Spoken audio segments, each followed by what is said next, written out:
Hey, welcome back. Grab a drink, get comfy, and let the rest of the world go quiet for a while, because tonight I've got 3 stories for you. There's a bit of sweet revenge, a mystery that still gives me chills, and one at the end with a twist I did not see coming. For 3 years, my neighbor parked his enormous black truck across my driveway every single morning, and for 3 years he told me to my face that he'd love to see me try to do something about it. His name was Gary. He owned a landscaping company, he had a voice like a leaf blower, and he had decided early on that the 6 feet of curb in front of my house belonged to him because, and I quote, "my little sedan didn't deserve it." I tried being reasonable first. I always try being reasonable first. I knocked on his door, I brought over a plate of cookies my wife made, and I explained that I needed to leave for work at 6 in the morning and his truck was boxing me in. Gary took the cookies, ate one on his porch while I stood there, and said the street was public property and I could call whoever I wanted. Then he shut the door. So I called the city. Turns out blocking a residential driveway is a real violation, but the parking officer explained something interesting. They couldn't ticket a vehicle for blocking a driveway unless the owner of that driveway filed a formal complaint in writing, with photos showing the plate and the date. 1 complaint, 1 warning. But a pattern of complaints, she said, leaning in like she enjoyed this part. A documented pattern could get a vehicle towed and the owner fined for each repeat offense. Gary loved patterns. Gary was nothing but a pattern. I bought a cheap camera and mounted it under my porch light, angled right at the curb. Every single morning at 5:55, before I backed out, I took 2 photos, 1 wide, 1 zoomed on his plate with the timestamp burned in. And every single morning, I filed the complaint online with those photos attached. It took 90 seconds. I made it part of my routine right after coffee. The first warning showed up on his windshield on a Tuesday. I watched him rip it off and throw it in my yard. He parked there again the next day. Perfect. The fine started at $35. Then they escalated because that's how repeat violations work. And Gary was setting a record. 50. 75, 110. He got so angry he started parking there on purpose, out of pure spite, telling me over the fence that a few tickets meant nothing to a man who ran a real business. I just smiled and said, "Okay, Gary," and took my photos. What Gary didn't understand was the second half of the rule. After the 4th documented complaint in a 30-day window, the vehicle qualifies for immediate tow. And a work truck with commercial plates that gets towed and impounded is not a casual thing. His name, his logo, his ladder rack, all of it sitting in a city impound lot at 4 in the morning on the busiest week of his landscaping season.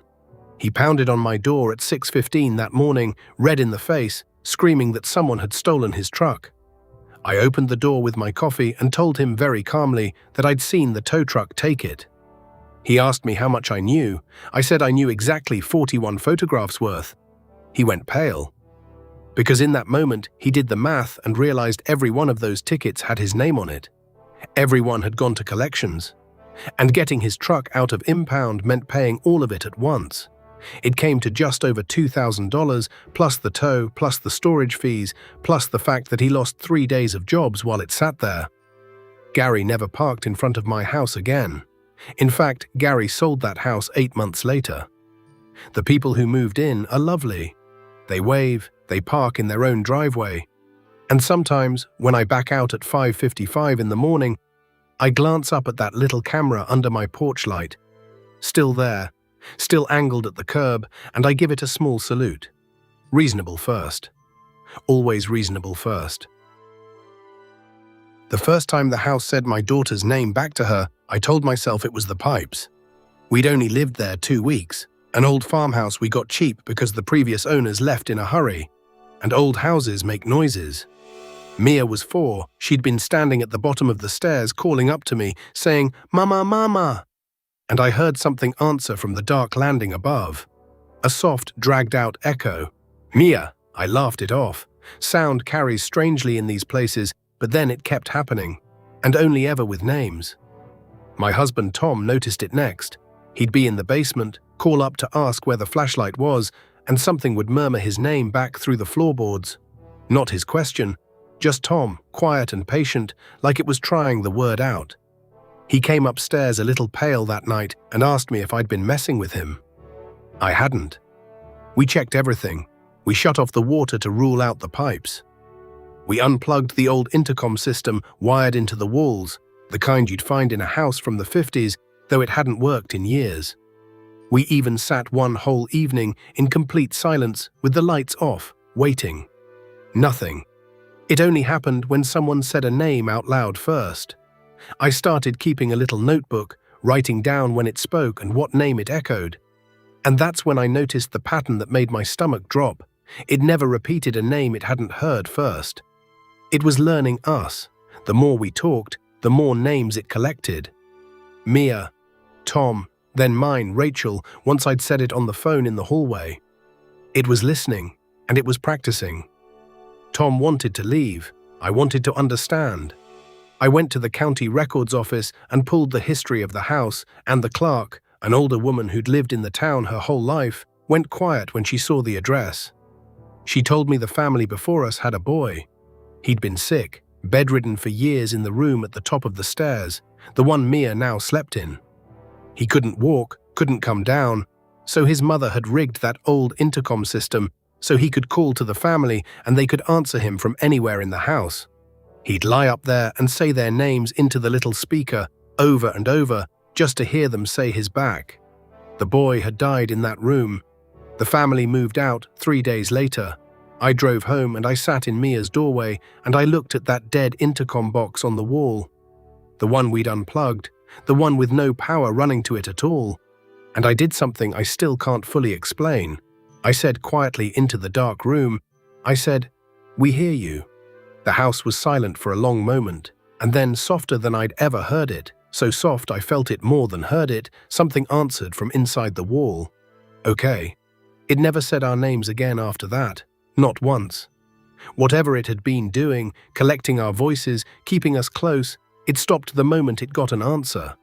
Like all it had ever wanted was for someone in the house to finally reply. We stayed. I know that sounds impossible, but we stayed. And the strangest part, the part I've never told anyone until now, is that Mia was never afraid of it. Kids aren't, I think, about the things we can't explain. One night I asked her gently if she ever heard the house talk. She nodded and kept coloring. I asked what it said. She looked up at me with those big, calm eyes and said, "He just wanted to say good night to somebody. So now I do." Every night I say it back. Good night, we're still here. And every night, from somewhere deep in those old warm walls, the house settles and sighs. And finally, goes to sleep. An old man on my mail route left an envelope in his box every Friday for 2 years, addressed to no one, and I finally opened one the day I found out he'd died. His name was Walter. Route 9, the little blue house with the crooked porch and the flag he raised himself every single morning. He was the kind of customer mail carriers remember, always waiting on his step with a thermos of coffee he'd pour into a second cup just for me, always asking how my boy was doing in school. Every Friday, without fail, there'd be a plain white envelope tucked in the outgoing slot of his mailbox.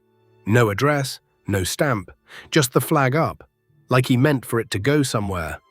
The first time I asked him about it, he just smiled and said, "Oh, don't you worry about that one, I'll take care of it," and he took it back inside. So I learned to leave it. It became part of the rhythm of my week. Wave to Walter, take his coffee, leave the envelope. Then one Friday, the flag was down and the porch was empty.